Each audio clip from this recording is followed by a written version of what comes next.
Hailing from Vancouver, she's an award-winning actor and film executive now living in Collingwood with her 2 teenagers and 6 pets.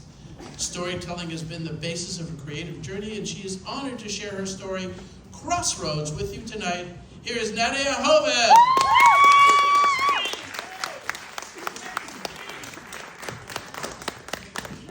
Yeah. Your kids, yeah.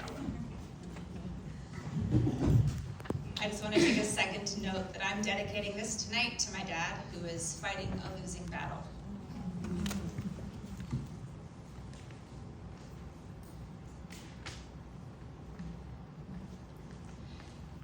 If only I could have... No. Let me take you back. You see, when I was younger, my dad taught me the importance of simple choices making a big impact.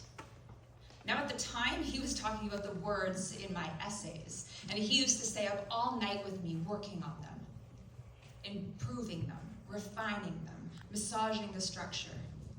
And thanks to my dad, I aced my way through school, and I was on my way to a career in hotel management.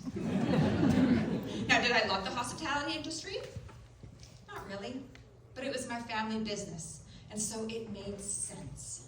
And yet, when high school graduation approached, I found myself standing still. And for the first time, I was at a crossroads.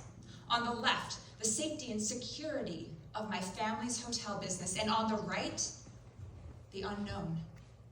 So I took a gap year to figure it out, and I worked at my family's hotel. But I also produced a musical.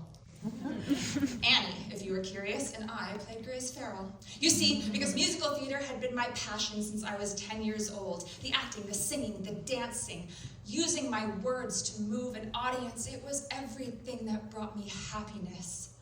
And so, as my gap year flew by, I knew I couldn't turn left and be under the scrutiny of my family. I had to turn right and be under the scrutiny of casting directors and theater critics. So I packed my bags and I moved from Vancouver to Toronto, and I went to musical theater school. And the irony isn't lost on me that actors wind up working in the hospitality industry. And with every table I served and every ounce of rejection I received, 5 words crossed my mind.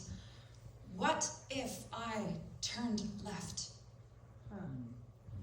But then I landed my first equity contract at the Shaw Festival in Niagara-on-the-Lake, and I was so excited to finally prove to my family that I was right in following my dreams.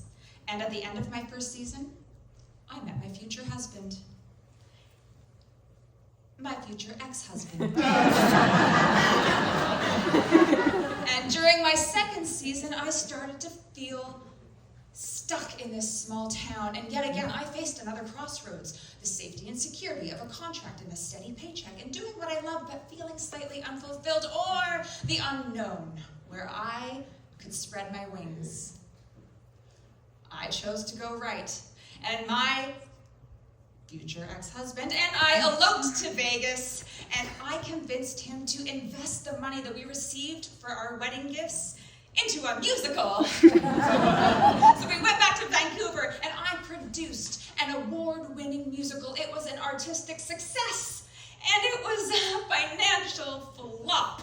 And I lost everything, and that meant that we had to move officially across the country back to Vancouver and into my parents' basement. What if I turned left? Well, if I had, I wouldn't have been there when my mom was diagnosed with cancer a few months later.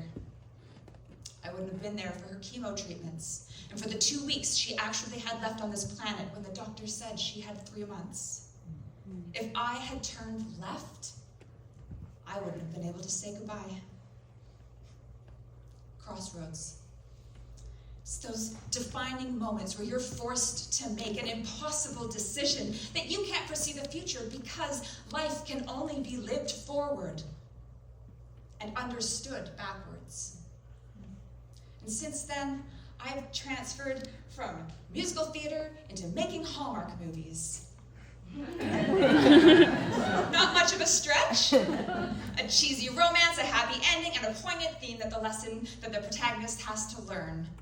And my favorite theme to explore in all of my movies is what if. Because you always learn that the protagonist will find out that she or he is exactly where they're meant to be. And I've faced dozens of crossroads over my past 40 plus years. I had a baby. I decided to be a stay-at-home mom. I decided to move back to Ontario and buy a hobby farm. But the one time that I faced a crossroads where there was no right or left was the day that I was served separation papers. And all I saw in that moment was down. And so I fell down that rabbit hole, and I wound up in toxicity and narcissism and substance abuse.